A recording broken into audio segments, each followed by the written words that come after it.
So I just want to share my devotion to you this week.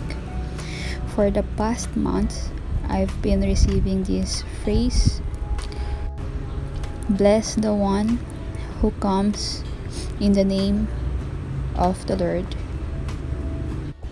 I've chosen this devotional book for this year, and the topic for this week is related to that phrase.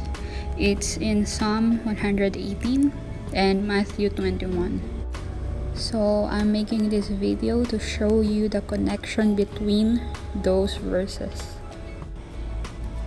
First, we're gonna look at Psalm 118.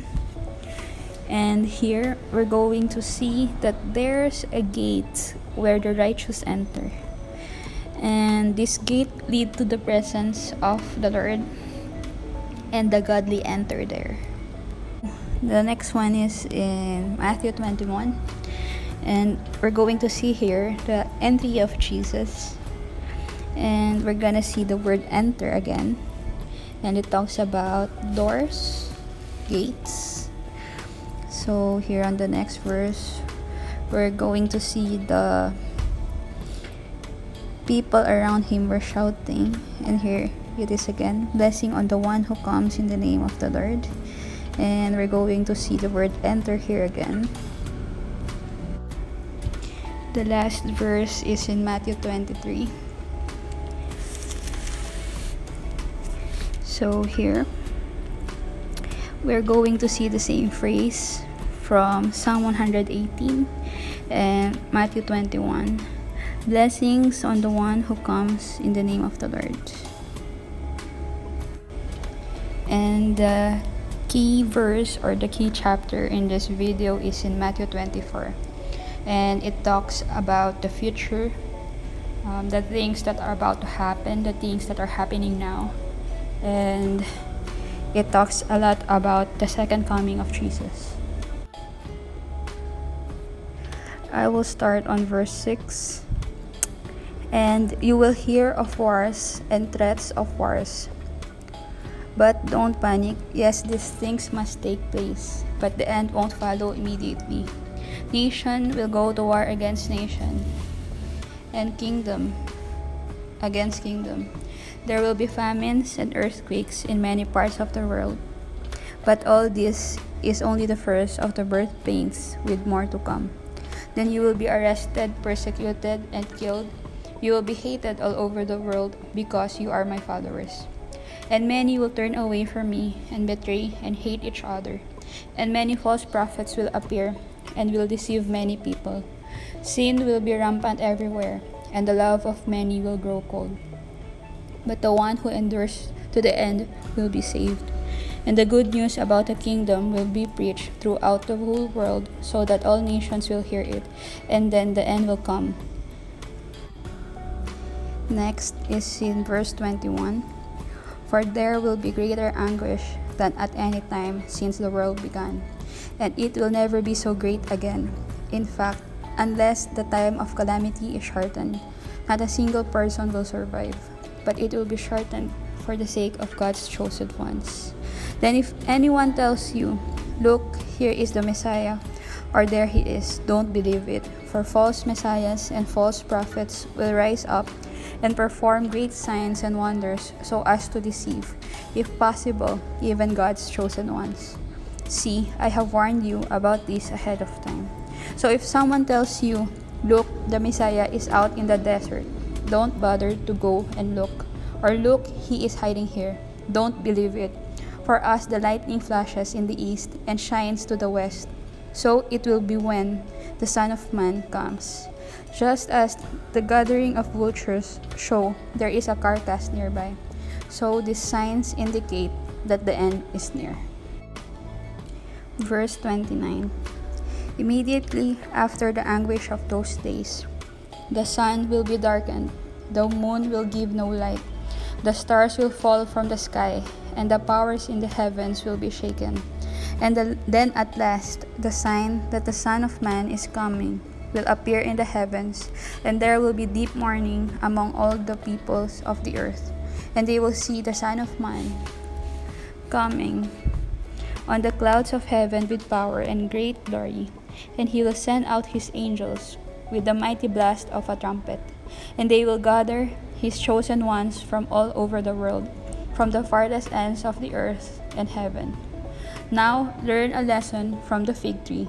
When its branches bud and its leaves began to sprout, you know that summer is near. In the same way, when you see all these things, you can know his return is very near, right at the door. Verse 34. I tell you the truth, this generation will not pass from the scene until all these things take place. Heaven and earth will disappear, but my words will never disappear.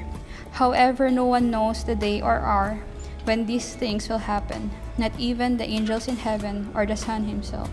Only the Father knows. When the Son of Man returns, it will be like it was in Noah's day.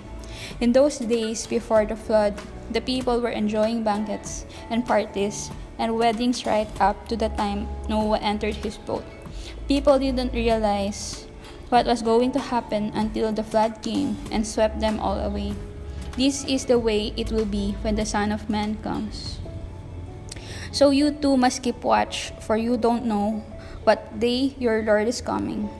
Understand this, if a homeowner knew exactly when a burglar was coming, he would keep watch and not permit his house to be broken into. You also must be ready all the time, for the Son of Man will come when least expected. Verse 45. A faithful, sensible servant is one to whom the master can give the responsibility of managing his other household servants and feeding them. If the master returns and finds that the servant has done a good job, there will be a reward. I tell you the truth, the master will put the servant in charge of all he owns. But what if the servant is evil and thinks, my master won't be back for a while, and he begins beating the other servants, partying and getting drunk?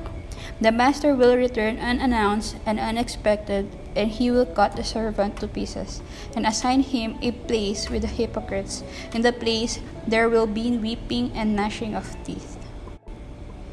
So the phrase that I am talking about is in verse 33. We could see here that in the same way, when you see all these things, you can know his return is very near, right at the door. In relation to the phrase that I'm talking about, blessing to the one who comes in the name of the Lord. So it's not accidentally that it was written before the future that is to come, here on verse 39. So it reminds us about the future. It talks about Jesus' second coming.